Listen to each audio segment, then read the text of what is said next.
नमस्कार, मैं हूं आपके साथ अंकिता पाल। बुलेटिन की शुरुआत करते हैं। बिहार के डिप्टी सीएम विजय कुमार सिन्हा एक दिवसीय दौरे पर लखीसराय पहुंचे हैं, जहां बीजेपी कार्यकर्ताओं ने उनका जोरदार स्वागत किया है। विजय कुमार सिन्हा ने बढ़िया प्रखंड के दनबीघा गांव में ग्रामीण कार्य विभाग से बनने वाली सड़क का शिलान्यास किया। इस दौरान बढ़िया प्रखंड प्रमुख इंदु देवी और बीजेपी जिला अध्यक्ष दीपक कुमार भी मौके पर मौजूद रहे। इस मौके पर पत्रकारों से बातचीत करते हुए डिप्टी सीएम विजय कुमार सिन्हा ने कहा कि बिहार के अंदर माफिया और अपराधियों से सरकार की लड़ाई शुरू हो चुकी है। हर हाल में बिहार से गुंडाराज और माफिया राज को खत्म किया जाएगा।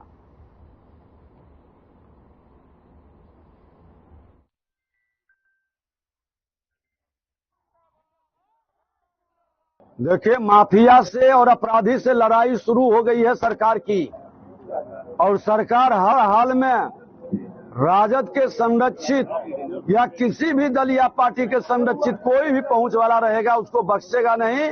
हर हाल में सुशासन स्थापित होगा, कानून का राज स्थापित होगा।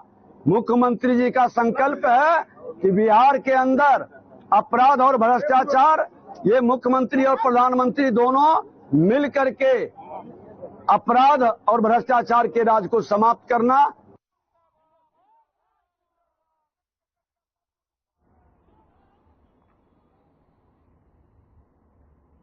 ग्रामीण विकास मंत्री श्रवण कुमार और सांसद कौशलेंद्र कुमार ने नूरसराय प्रखंड के सकरौड़ा गांव में आयोजित 7 दिवसीय महालक्ष्मी नारायण महायज्ञ में शिरकत की है।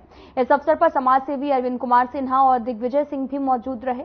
इस मौके पर मंत्री श्रवण कुमार ने कहा कि राजद विधायक भाई वीरेंद्र के केंद्र सरकार कब चली जाए कोई ठिकाना नहीं है के सवाल पर भी पलटवार करते हुए भाई वीरेंद्र ज्ञानी और ज्योतिषाचार्य हैं या फिर उन्हें ईश्वर का फरमान आया है, इसलिए सुर्खियों में बने रहने के लिए वे किसी तरह की भविष्यवाणी करते रहते हैं।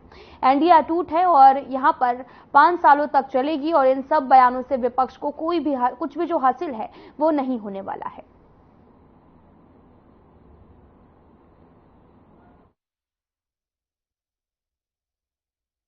अरे भाई, तो उनका बहुमत नहीं है तो काहे चिंता में? जब उनको बहुमत रहता तब ना वो चिंता में रहते।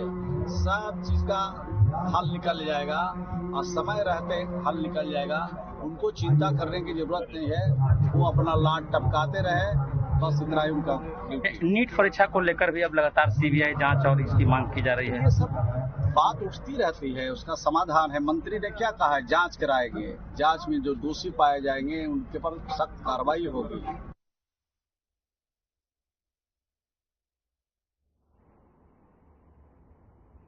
आपको बताते चले कि महायज्ञ का आयोजन किया गया, जहां पर ग्रामीण विकास मंत्री ने शिरकत की और इस दौरान आरोप प्रत्यारोप का दौर भी लगातार जारी है। दरअसल उन्होंने कहा कि एनडीए की सरकार जो है वो नहीं चलेगी, तो इसी पर भाई वीरेंद्र ने भी जवाब दिया और साथ ही उन्होंने कहा कि क्या वो ज्योतिषाचार्य हैं जो इस तरह की भविष्यवाणी करते हैं।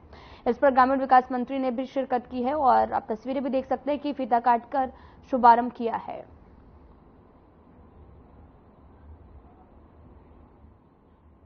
पटना जिला के शेरपुर मनेर स्थित इंदर सिंह उच्च विद्यालय के प्रांगण में 9वीं बिहार सरकार जूनियर बालिका हैंडबॉल प्रतियोगिता का उद्घाटन किया गया। सूबे के खेल मंत्री सुरेंद्र मेहता, विधायक वीरेंद्र, पूर्व नगर अध्यक्ष Anudevi, retired chief engineer Ashok Kumar ने संयुक्त रूप से दीप प्रज्वलित किया और उद्घाटन भाषण में खेल मंत्री ने कहा कि जब तक नारी का शैक्षणिक, आर्थिक और राजनीतिक विकास नहीं होगा तब तक इस देश और समाज को चलाना संभव नहीं है।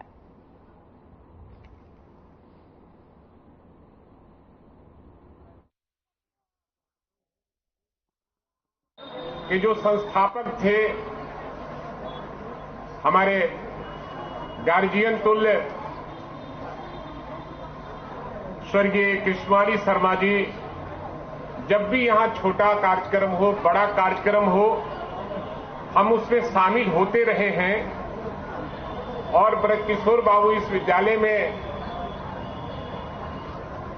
थे और तब से खेल के क्षेत्र में काफी इनका योगदान रहा है। और हमारे मित्र विधायक के भाई भी हैं, ये पूर्व विधायक हैं, उनके भाई भी हैं और काफी लगाव इनका शेरपुर और मनेर से रहा है। तो इस तरह से लक्ष्मी के हाथ में वित्त विभाग ये सारे चीजें शुरू से ही चलता आया है। इधर बीच में वो दब गया था, लेकिन अब उसको आगे आना अति आवश्यक है। इसलिए हम आप तमाम बच्चियों से भी कहना चाहेंगे कि आप राष्ट्र के लिए, देश के लिए, समाज को आगे बढ़ाने की दिशा में आप भी आगे बढ़िए और आप पढ़िए और खेलिए भी। बिहार के मुंगेर में बच्चों की लड़ाई में एक मां को अपनी जान गंवानी पड़ी है। आपको बताते चले कि वासुदेवपुर थाना क्षेत्र के शेरपुर में शनिवार की देर रात दो पक्षों में हुई जमकर मारपीट में एक महिला की मौके पर मौत हो गई है। वहीं 5 लोग इस घटना में घायल हो गए हैं। सभी घायलों का इलाज सदर अस्पताल में किया जा रहा है। मृतका की पहचान शेरपुर मोहल्ला निवासी बंटी सिंह की 34 साल की पत्नी पिंकी देवी के रूप में हुई है, जबकि उसके ही परिवार के 5 लोग बुरी तरह से घायल हो गए हैं। 15 साल के गौरव कुमार और टिंकू के बीच में रोड पर साइकिल हटाने को लेकर विवाद हुआ था। विवाद बढ़ने के बाद दोनों के बीच में मारपीट हो गई, जिसके बाद टिंकू यादव ने घर पर जाकर घटना की जानकारी अपने परिजनों को दी और इस पर संजीत यादव, उसका भाई सुनील यादव, रंजीत यादव सहित उसके परिवार के 7 से 8 लोग लाठी डंडा के साथ में बंटी यादव के घर पर पहुंच गए और मारपीट शुरू कर दी है।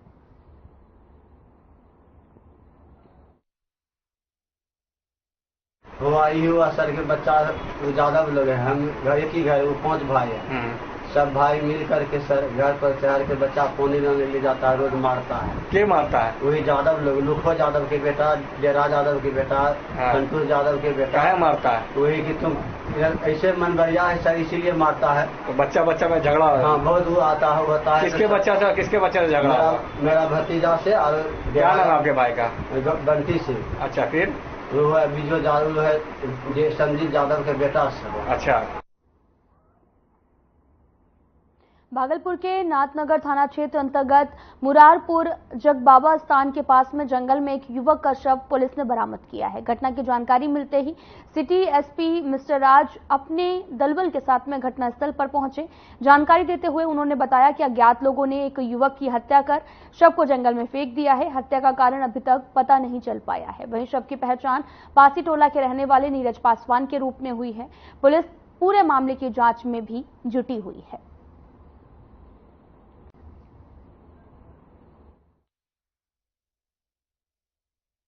कि एक नीरज चौधरी जो पासीटोला के रहने वाले हैं, उनकी जो है सब बरामद हुआ है और इसको लेकर पुलिस यहाँ पे आई और सबको अपने कब्जे में लिया है। पोस्टमार्टम के लिए भेज दिया गया। अभी अज्ञात व्यक्तियों के द्वारा इसमें लग रहा है कि इनकी हत्या की गई है। पोस्टमार्टम के लिए आगे रिपोर्ट आएगा और अभी हम लोग अनुसंधान कर रहे हैं। एफएसएल की टीम, डॉग स्क्वाड की टीम और एसडीपीओ सिटी टीम यहाँ पे और टेक्निकल टीम इसमें लगी हुई है। खबर सहरसा के नवहटा थाना क्षेत्र के समीप एक मोटरसाइकिल गैरेज में काम करने वाले युवक को एक सिरफिरे ने धारदार हथियार से गला काटकर गंभीर रूप से घायल कर दिया है। आपको बता चले कि घटना के बाद गुस्साए लोगों ने थाने का घेराव किया है। हालांकि वार्ड पार्षद राजकिशोर और पुलिस बल जो है वो सभी को समझा बुझाकर शांत कराया। नवहटा थाना के समीप मोटरसाइकिल गैरेज में काम करने वाला युवक गैराज में बैठकर मोबाइल चला रहा था। इसी दौरान सिरफिरे ने धारदार हथियार से गला काटने की कोशिश की, जिसमें मोटरसाइकिल गैराज में काम करने वाला युवक मोहम्मद हासिम गंभीर रूप से घायल हो गया। घटना के बाद में आरोपी सिरफिरे ने खुद सरेंडर कर दिया है। थाना अध्यक्ष गुड्डू कुमार पूछताछ कर रहे हैं।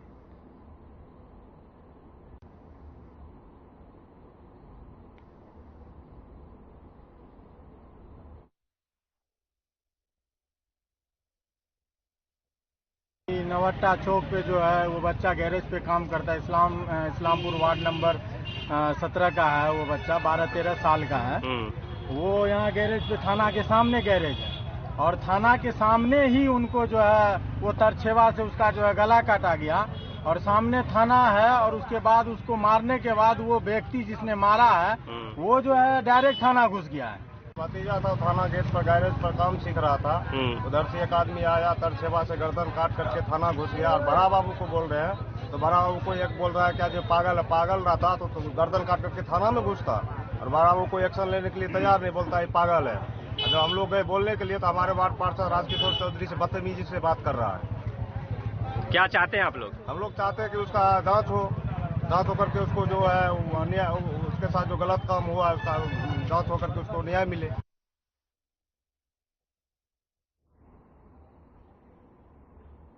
खबर बेतिया के नरकटियागंज से है, जहां पर बकरीद को लेकर शिकारपुर थाना परिसर में शांति समिति की बैठक आयोजित की गई है। बैठक की अध्यक्षता थाना अध्यक्ष अवनीश कुमार ने की है। बैठक में प्रखंड क्षेत्र के जनप्रतिनिधियों और गणमान्य लोग भी शामिल हुए और पर्व को लेकर सभी प्रशासनिक तैयारियां भी पूरी कर ली गई हैं। थाना अध्यक्ष अवनीश कुमार ने बताया कि सभी संवेदनशील जगहों पर पुलिस बल तैनात किया जाएगा। सादे लिबास में भी पुलिस अधिकारियों और जवानों को तैनात किया जाएगा।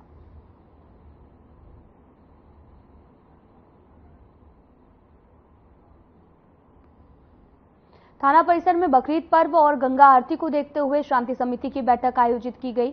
बैठक में प्रखंड क्षेत्र के जनप्रतिनिधि और गणमान्य लोग शामिल हुए। बैठक के दौरान राजस्व अधिकारी कुमार ने जनप्रतिनिधियों और साथ ही गणमान्य लोगों से बकरीद पर्व को शांतिपूर्ण और भाईचारे के माहौल में मनाने की अपील की। इस दौरान थाना अध्यक्ष संजय सिन्हा ने यह भी कहा कि थाना क्षेत्र के सभी संवेदनशील जगहों पर बकरीद पर्व को लेकर मजिस्ट्रेट के नेतृत्व में पुलिस बल तैनात की जाएगी।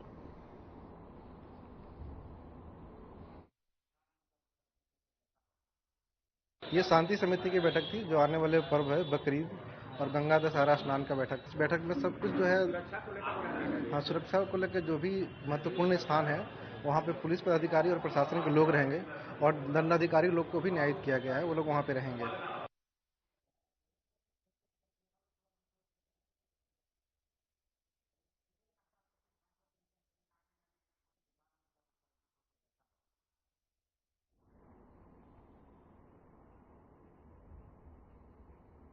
बक्सर में खनन पदाधिकारी कृष्ण कुमार पर जानलेवा हमला करने वाले 2 आरोपियों को बक्सर पुलिस ने गिरफ्तार किया है। वहीं घटना में शामिल मुख्य अभियुक्त सह ट्रांसपोर्टर और अन्य के खिलाफ छापेमारी जारी है। इस मामले में प्रेस वार्ता आयोजित कर सदर डीएसपी धीरज कुमार ने भी बताया कि सुबह 4 बजे मुफस्सिल थाना क्षेत्र अंतर्गत नदाव रेलवे गुमटी के पास में खनन पदाधिकारी कृष्ण कुमार द्वारा अवैध बालू खनन और परिवहन के खिलाफ वाहन जांच के क्रम में खनन पदाधिकारी को कुछ अज्ञात कार सवारों ने लाठी डंडे से हमला कर घायल कर दिया था, जिस पर कार्रवाई करते हुए 2 आरोपियों को गिरफ्तार किया गया। आरोपियों की पहचान नदाव के मनु यादव और सोनीपट्टी के विशाल कुमार मिश्रा के रूप में हुई है।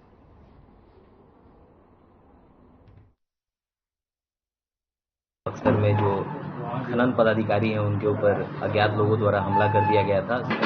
जब वो जासो रोड में 2 ओवरलोड ट्रक्स जो थे उनका पीछा कर रहे थे तो एक अज्ञात वाहन जिसके बारे में उनके द्वारा बताया गया कि नेक्सन गाड़ी थी टाटा की, उसमें से कुछ लोग उतरे और उनको लाठी डंडे से मारकर जख्मी कर दिया। इस घटना के बाद तत्काल उनका बयान दर्ज करते हुए प्राथमिकी दर्ज किया गया।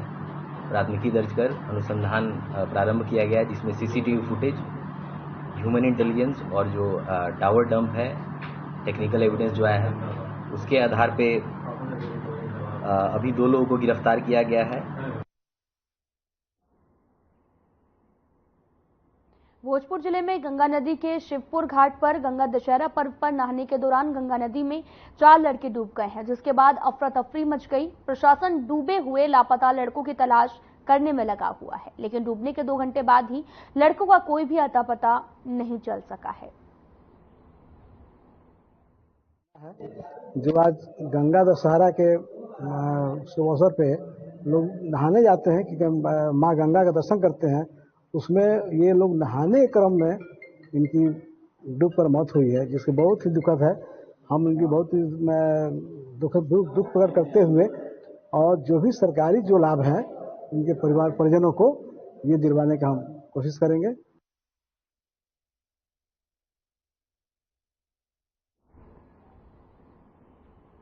भोजपुर जिले में अगले 4 महीने तक बालू घाटों पर बालू खनन का काम बंद कर दिया जाएगा और इसके लिए आपको बताते चले कि जिले सहित पूरे बिहार में बालू की किल्लत का सामना करना पड़ सकता है। नेशनल ग्रीन ट्रिब्यूनल के नियमानुसार बरसात के पहले खनन का काम बंद कर दिया जाता है। इसको लेकर भोजपुर डीएम राजकुमार ने बताया कि एनजीटी यानी कि नेशनल ग्रीन ट्रिब्यूनल के नियमानुसार बरसात के मौसम में हर साल सोन नदी से बालू का खनन बंद किया जाता है। नहीं, देखिए ये नेशनल ग्रीन ट्रिब्यूनल का आदेश है कि 15 जून से देश भर में जितने भी खनन के क्षेत्र हैं वहाँ पे खनन को रोक दिया जाता है। ये पुनर्भरण नदियों का करने के उद्देश्य से ऐसा आदेश पारित किया गया है ताकि अगले साल भी बालू की उपलब्धता सुनिश्चित हो सके।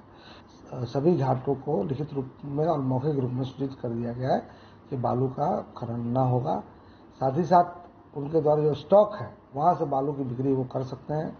मैं सूचित करना चाहूँगा कि भोजपुर जिले में बालू का पर्याप्त भंडार है, जिससे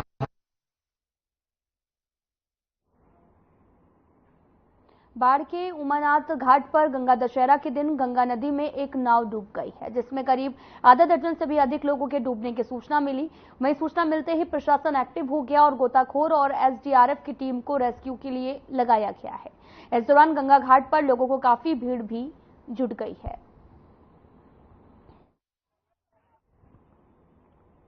आप तस्वीरें देख सकते हैं जो कि बाढ़ से हैं, जहां पर आधा दर्जन से अधिक लोग डूबने का मामला सामने आया। तो वहीं पर एसडीआरएफ की टीम लगातार रेस्क्यू ऑपरेशन चला रही है। गंगा नदी में एक नाव जो है वो डूब गई, जिसके बाद में नाव में सवार आधा दर्जन से अधिक लोग भी डूबने का मामला सामने आया। फिलहाल एसडीआरएफ की टीम लगातार जुटी हुई है, तो वहीं पुलिस भी मौके पर पहुंच गई है और राहत बचाव का कार्य लगातार जारी है।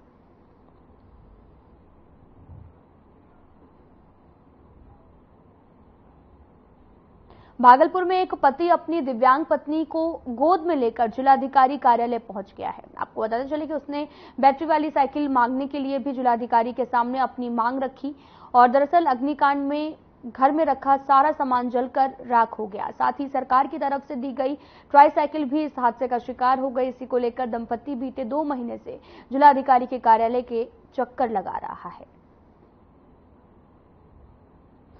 आप तस्वीरें देख सकते हैं जो कि भागलपुर से हैं, जहां पर पति काफी ज्यादा परेशान है। दरअसल घर में आग लग गई थी, जिसके बाद में पत्नी की ट्राईसाइकिल जल गई और जिसके बाद में लगातार जिलाधिकारी के कार्यालय पर पहुंचकर ट्राईसाइकिल की मांग कर रहा है। और फिलहाल आप तस्वीरें देख सकते हैं जो कि 2 महीने से लगातार चक्कर काट रहा है और जिसके बाद अभी तक कोई भी सुनवाई इस मामले पर नहीं हुई है।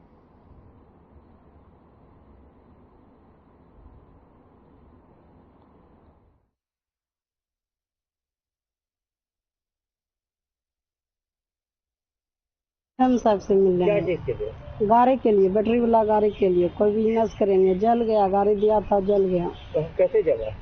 शॉर्ट सर्किट से आग लगा था घर में? हाँ। कब जला?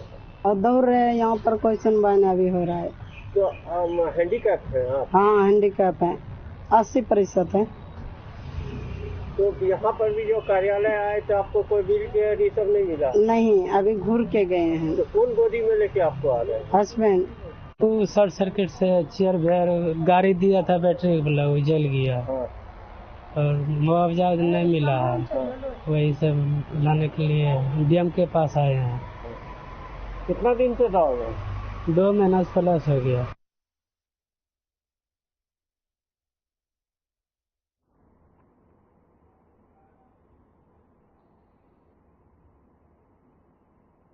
साहित्य अकादमी पुरस्कार 2024 की घोषणा हुई है और मैथिली साहित्य के लिए युवा कवियत्री रिंकी झा ऋषिका को चुना गया है। कविता संग्रह नदी घाटी सभ्यता के लिए साहित्यिक अकादमिक युवा पुरस्कार देने की घोषणा की गई। वहीं वरिष्ठ कवि और कथाकार नारायण जी को उनके बाल कथा संग्रह अनार के लिए साहित्यिक अकादमी बाल पुरस्कार देने की घोषणा की गई। ये मधुबनी के घोगरदिया के रहने वाले हैं और साहित्यकार अजीत आजाद ने बताया कि मैथिली के प्रसिद्ध कवि कथाकार डॉक्टर नारायण जी को उनके बाल कथा संग्रह अनार हेतु साहित्यिक अकादमी का बाल पुरस्कार की घोषणा शनिवार को हुई है। जिला के घोगरदिया गांव निवासी डॉक्टर नारायण जी की पहली कविता संग्रह साल 1993 में हम घर घुरी रहल छी जो है वो प्रकाशित हुई थी और डॉक्टर नारायण जी की 4 कविता संग्रह प्रकाशित हुई हैं।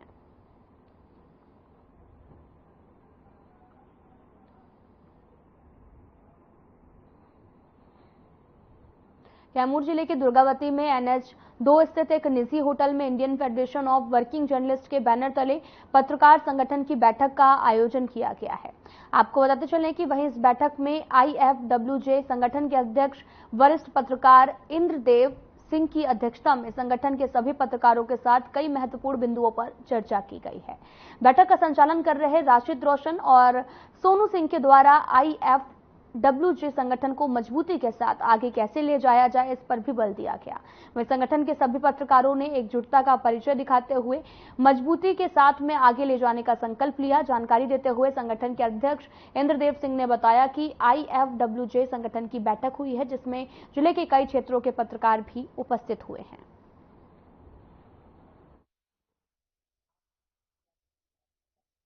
दुर्गावती प्रखंड के एक निजी होटल आहार विहार में IFWJ पत्रकार संगठन की बैठक हुई, जिसमें जिले के वरिष्ठ एवं कनिष्ठ सभी पत्रकार बंधु, चैनल और प्रिंट, इलेक्ट्रॉनिक और वेब पोर्टल के लोग शामिल हुए। इन लोगों से राय विचार विमर्श करने के पश्चात कई बिंदुओं पर चर्चा उभर कर आई, जिसमें पत्रकार के हित के लिए संगठन को मजबूती से लड़ने और कानूनी सलाह तक पहुंचने और उसके संघर्ष के लिए जिले के विभिन्न क्षेत्रों के जो पत्रकार उपस्थित हुए थे, इसमें तमाम बिंदुओं पर चर्चा की गई। साथ ही संगठन के विस्तार, संगठन को मजबूती, सामाजिक कार्यों में भागीदारी, पत्रकारों को पत्रकारिता जगत में आने वाली कठिनाइयों, सावधानियां, उनको मिलने वाली सुविधाओं सहित कई ऐसे मामले आए हैं जिसमें दुर्व्यवहार का मामला भी देखा जाता है। उनके लिए संगठन किस प्रकार से कानूनी तौर पर चला।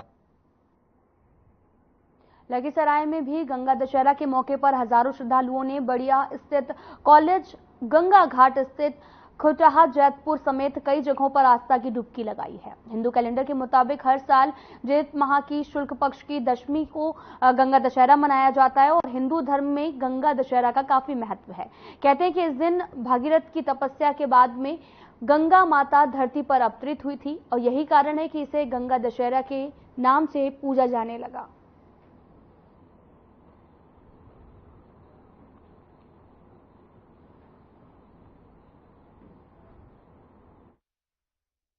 हाँ, ये गंगा दशहरा है जी। गंगा जी का पुण्य है, लाश हो जाना जी। गंगा जी से बढ़ती रहे गंगा में। ऐसे गंगा जी बढ़ना शुरू होता? हाँ, शुरू होते हैं गंगा जी बढ़ना। और कुछ भी आप गंगा में के मामा पर जे करथिन से होता है। सरस बढ़थिन तब न है। गंगा दशहरा है, गंगा जी आज से बढ़ेंगे, स्वर्ग लोक से आए हैं धरती पर, पुण्य तिथि है, नहाने से अधिक फल है। आज ही के दिन गंगा पृथ्वी पर आई। हाँ। और आज के विशेष का कुछ महत्व है? विशेष का महत्व यही है कि गंगा जी बढ़ेंगे तो रोजी रोजगार सब लोग को आगे बढ़ेंगे। आज का विशेष खास यही महत्व है कि आज के दिन कहा जाता है कि गंगा माता गंगा में वास करती है और यहाँ जितने भी लोग दुखी हैं शरीर से, कष्ट से, किसी से भी चीज से भी, यहाँ आने पर, स्नान करने पर उनके शारीरिक कष्ट भी दूर होते हैं। और यहाँ का महत्व यही है कि गंगा स्नान साल भर में एक बार होता है और लोगों को इसको महत्व समझना चाहिए और गंगा स्नान जरूर करना चाहिए। जो लोग गंगा स्नान नहीं कर पाते हैं, घर में ही मतलब बाल्टी में गंगा जल डालकर उसे स्नान करें। फिलहाल इस वीडियो में इतना ही। नमस्कार।